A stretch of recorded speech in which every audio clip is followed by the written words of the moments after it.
It was a quiet morning in Washington, D.C., when the news first broke, not with fanfare or blaring headlines, but with a ripple through the halls of power that quickly grew into a tidal wave of political shockwaves. Federal offices that had been largely familiar in name only to most Americans suddenly found themselves at the center of the storm. Text messages and alerts buzzed through newsrooms, political operatives hurried through press briefings, and the corridors of Capitol Hill began filling with hurried conversations. At the heart of this whirlwind was a decision that would send reverberations through the justice system, law enforcement, and the ongoing debate over politics, accountability, and power. Kash Patel, a controversial figure in conservative politics and former senior advisor to the Trump administration, had reportedly taken decisive action, firing several FBI officials who had been involved in the high-profile investigation into former President Donald Trump's handling of classified documents at Mar-a-Lago. This was not just another personnel change. It was a move loaded with legal, political, and constitutional implications, a decision that would reignite fierce debates about justice, bias, institutional loyalty, and the rule of law. To understand the gravity of what happened, it is crucial to go back to the moment that put this issue on the map. The FBI's search of Mar-a-Lago, Trump's private residence in Florida, where federal agents executed a warrant seeking classified materials, documents that prosecutors and investigators believed had been removed from secure government facilities without appropriate authorization. For months, this saga dominated headlines, court filings, and political discourse. Critics of Trump argued that the alleged mishandling of classified information represented a serious breach of trust and national security protocols. Trump and his defenders countered that the search was politically motivated, an overreach by law enforcement aimed at undermining a former president and potential future candidate for the highest office in the land.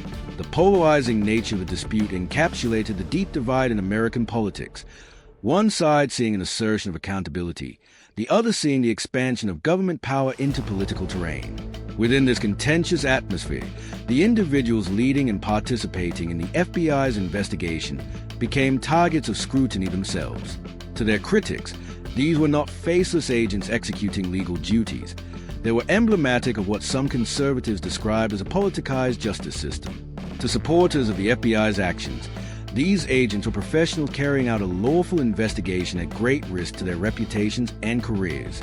In such a charged environment, any move involving changes in leadership or personnel of the Federal Bureau of Investigation would naturally attract national attention, especially if those changes were perceived as linked directly to controversial inquiries.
As reports emerged that Kash Patel, an aide known for his loyalty to Trump and his vocal criticism of what he and others labeled weaponized federal law enforcement, had fired officials connected to the Mar-a-Lago documents probe, reactions erupted almost instantly from all corners of the political spectrum. Supporters of Patel and Trump hailed the move as a long-overdue correction, a step toward reining in what they argued had been a politically influenced investigation. Critics, meanwhile, viewed Patel's actions not as corrective but as retaliatory, fearlessly asserting that removing career law enforcement officials from an investigation due to political disagreement threatened the independence of the justice system and the principle that no one is above the law. But what does it actually mean for an official like Kash Patel to fire federal law enforcement personnel? And what authority does someone in his position really have to make such decisions? To answer those questions, it is important to understand the role Patel occupies. Known for his previous work on national security issues within the Trump administration and his outspoken commentary in conservative media after leaving government service, Patel was appointed by political allies to a position of influence, a role that often involves oversight responsibilities for federal agencies. Those who support Patel argue that prorated oversight powers allow a senior official to ensure that agencies like the FBI are functioning lawfully and impartially, holding them accountable when they stray from a mission of unbiased enforcement. Others view such authority with wariness, concerned that political pressure could lead to the unraveling of long-standing norms designed to shield law enforcement from partisan interference. The essence of the controversy lies in the tension between two principles that both sides claim to uphold: accountability and independence. On one hand, elected officials and their appointees are expected to provide oversight of federal agencies, ensuring they serve the public interest and avoid abuse of power.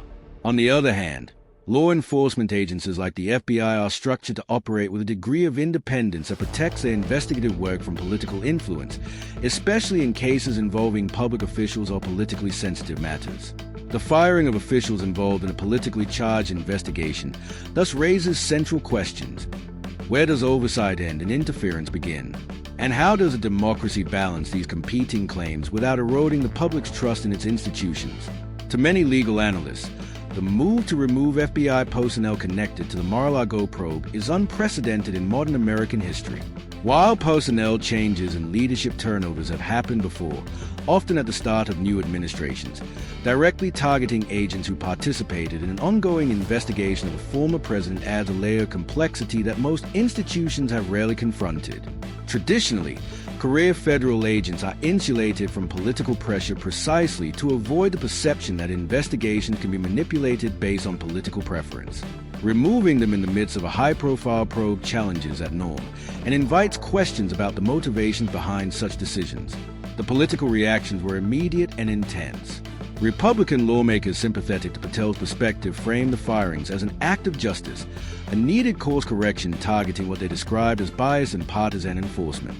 Democratic lawmakers, civil liberties groups, and many former law enforcement officials condemned the move, warning that it sets a dangerous precedent. They argued that if investigators can be removed for doing their jobs, it weakens the rule of law and undermines the principle that legal processes should be immune from partisan retribution. Public discourse around the issue was equally heated. On social media platforms, hashtags supporting both Patel and the affected FBI officials trended within hours. News channels ran marathon coverage, with pundits debating not only the legality of the action, but its implications for the broader justice system. Opinion pieces flooded major outlets, exploring historical antecedents, constitutional questions, and the potential long-term impacts on public trust. Legal experts stepped into the fray with nuanced, albeit divided, analysis. Some noted that federal officials do, in certain circumstances, have authority to reassign or dismiss personnel, particularly where misconduct or improper conduct can be substantiated. Others emphasize that using administrative power to target specific agents based on their participation in a politically sensitive case could blur the lines between oversight and retaliation, erasing critical safeguards designed to maintain the integrity of independent investigations. Beyond the immediate legal debate, the firings underscored a deeper cultural and political divide in the United States, a chasm where partisan loyalty sometimes eclipses institutional trust. For many Americans, the story of the Mar-a-Lago documents probe had already become a symbol, either of wrongful targeting or of accountability demanded. Changing personnel in that investigation did not simply alter administrative lines, it shifted the narrative itself. The probe, already entangled in national controversy, now became intertwined with questions about political power, loyalty, and the limits of influence. For supporters of Patel's move, the message was clear. If federal agencies stray from impartial law enforcement and drift into politicized action, oversight officials must act boldly to correct the course. They argued that holding law enforcement accountable is a democratic imperative, that no institution should be immune from scrutiny simply because its work is sensitive or controversial. For critics, the message was equally stark. Tampering with an ongoing investigation for political reasons erodes public confidence and blurs the distinction between justice and political retribution. They argued that the rights of investigators to conduct their work without undue influence is a fundamental pillar of democratic governance, one that must be preserved even when the subject of investigation are powerful or polarizing figures. Amid the storm of opinion and analysis, Kash Patel's own statements became focal points of attention. Supporters claimed that Patel's actions were rooted in concern for fairness, insisting that any official who abuses their position to pursue political ends should face consequence. Critics countered that Patel's criteria for fairness were politically motivated and likely to produce more division rather than unity. In the background, the FBI, an agency whose origins trace back over a century and which has played a central role in enforcing federal law, found itself defending not just specific investigations, but its institutional independence. Official statements emphasize that the role of the Bureau is to enforce the law without favor, free from both internal bias and external pressure. Yet, when leadership or oversight officials intervene in personnel decisions related to high-profile cases, the perception of that independence becomes a central point of debate. By the end of the week, Congress itself was debating potential legislative responses, with lawmakers proposing measures to protect federal career agents from what they described as politically driven removals, while others pushed for enhanced oversight power for elected officials and their appointees. The issue had escalated beyond personnel changes into a wider dialogue about the balance of power within the U.S. government, the limits of administrative authority, and the health of American democracy. As the evening news cycles wound down, commentators on both sides acknowledged that no matter one's political stance, the situation represented a watershed moment, a critical flashpoint in the ongoing conversation about law enforcement, accountability, and political influence. For many Americans, whether they cheered or decried the move, the firing served as a reminder that no institution exists in isolation from the broader social and political context in which it operates. In the final analysis, the story of Kash Patel firing FBI officials tied to the Mar-a-Lago documents probe is not just about personnel changes. It is a reflection of deeper currents in American political life, currents that involve trust in institutions, belief in impartial justice, and fierce debate over how power should be exercised and constrained. In a time of intense polarization, where legal battles intersect with political loyalties, the decision to remove law enforcement officials becomes more than an administrative act. It becomes a symbol of competing visions for the future. And as the nation continues to digest this development, one thing remains clear. The debate sparked by this decision about justice, fairness, political influence, and institutional independence will not fade with a single news cycle. They will continue to echo through courtrooms, congressional hearings, public forums, and dinner table conversations across the country. In that sense, the story of Kash Patel's actions is only just beginning, not merely as a news event, but as a defining moment in how Americans understand the relationship between politics, power, and the pursuit of justice.